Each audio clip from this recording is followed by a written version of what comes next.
Welcome to PA Timber Goose, another lovely Saturday morning. Today I am at Climbers Run. Very beautiful area to hike and enjoy nature. Currently I am fly fishing the stream. It comes down through the gap up on the mountain here. As soon as I stepped down off the bridge, I saw 2 or 3 suckers that were in the shallow rapids there. I saw one trout take off, and I saw 2 other trout up here in the holes that I was fishing. They're very spooky, which is normal for areas like this. They get hit very hard from fishing, and when you walk down the bank, they can hear the vibration from you walking down the stream bank. It amplifies into the water, so they just kind of like go under something and hide. You go away, or they feel safe, whichever happens first. I already had a morning visitor today. I got checked out by the resident in the home up there. She came down to see what I was doing. I have a barbless fly and a catch and release net on me today, so no fish will be hurt today. This area is open to fishing. It is fly fishing only, barbless, and all catch and release. So generally you don't want to take any of the fish out of the water. You want to release them in the water and try not to knock the scales off of the fish. It's better for the fish. I'm going to continue downstream, see what else I can discover. Maybe I can actually pull a fish out of here. These small streams can be hard to fish. The water's low and the fish are usually spooky because there's usually a lot of predators in this area, winged and some have 4 feet that swim through the water, which generally would be a mink or an otter. I haven't seen any otter sign yet, but I did see a mink swim across the stream and go up underneath a root ball underneath a very large tree there on the left coming down. So let's continue on our quest for wildlife downstream, see what else we can find.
Very interesting plunge pool there. You have 3 logs, one on the top, one on the middle, and one over here to create plunge pools to put more oxygen in the water and to give the fish a place to hide when it gets warmer in the stream and protect them from flying predators.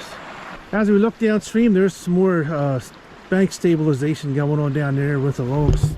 When stream banks get wider, they get shallower, so they hold less wildlife and microinvertebrates, which are the bugs that live in the stream that the fish eat.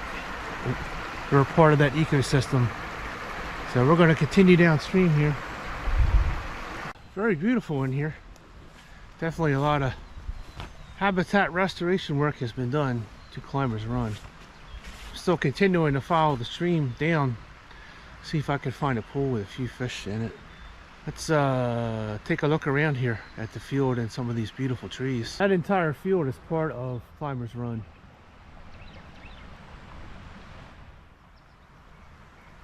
There's a lot of trees planted out there also, bird boxes. There's some very large sycamore trees here. And I believe that row of trees out there in the middle that are too wide, there are also sycamore trees.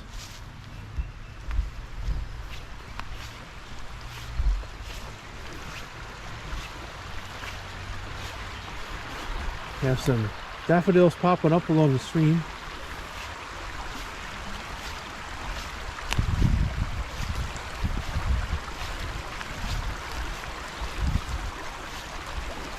The tubes you see along the stream, this actually helps the tree grow. That looks like a dogwood. And it keeps the deer from eating it. It actually gives, the tubes actually give the tree a better chance at surviving to keep animals from eating it. Generally in this area they would be deer. Thanks for coming along today exploring Climbers Run. Today I did not catch any fish. I did see a few in there, but they're kind of spooky. So there's probably some predators in the area. The water's very shallow and they don't really have a lot of protection in that small stream. Judging by how well the paths are worn down, there's probably a lot of people that walk up and down these banks. So the only thing missing from this area are frogs. I hear no spring peepers or no tree frogs whatsoever. I have that eerie silence again, which means that the stream is probably impaired in some shape or form. But a lot of habitat work has been done to the stream, creating plunge pools and reinforcing the banks to keep the streams from becoming wider and filling in. The tree stump behind me looks very old. We'll take a look at it. I'm pretty sure I know what this is, but let's turn the camera around and check this stump out. This stump is very large and it's from a very old tree. It looks like it's about 4.5 foot this way, maybe 4.5 the other way. But the very interesting thing is how the tree is actually shaped. That is not an oak tree, and it's not a sycamore either. So my suspicion would be this is a very old chestnut tree that was cut down. It probably had blight, and this stump could be 200 or 300 years old. Chestnut trees have a very low rot index, so anything that our ancestors built out of chestnut is probably there, including fence posts, some of the furniture. It'll probably last forever. American chestnut, blight destroyed everything in a matter of years. It's a yellow fungus that grows on everything. And currently scientists are trying to come up with a genetic form that they can replant on all the ridge tops in Pennsylvania to bring the chestnut tree back. But this stump is very old. Sometimes you see trees in a forest and they could be very old. It depends upon the soil conditions and how much water they receive and sunlight. So some of the trees that I point out in some of the videos, they are old, but they're just stunted because the soil is so poor. Lack of nutrients, lack of water, and lack of sunlight. So never underestimate a tree by the size. It's kind of like your garden. If you don't have any fertilizer in your garden, you're going to have a very poor crop. But if you have a lot of sunlight and a lot of nutrients in the soil, your garden will flourish. And the forests are like that also. So Climbers Run Conservancy, a great place to hike, enjoy the day. There are a few trails. You actually follow the stream all the way up to the top, over top of the mountain. It will come out on the low-grade trail on the other side. And they also do a lot of rock climbing over there if you want to check them out on a Saturday. A lot of times there's big groups of young people up there climbing up the courses they have going up the boulders. You can see the anchors actually shot into the rocks, and that's what they tie off to. That'll be another video. Thanks for coming along today. As always, give this video a like. It helps other people see this video. Hit that subscribe button to help my channel grow. And as always, we will see you on the next video. Thanks for coming along today. Here's 2 deer. First thing in the morning. Got a dark one and a light one. There they go. One on the right was a piebald. Let's see if we get a little closer. You're not even scared. There they go. Here they go. Let's see if we can get him. He's very curious. What to do?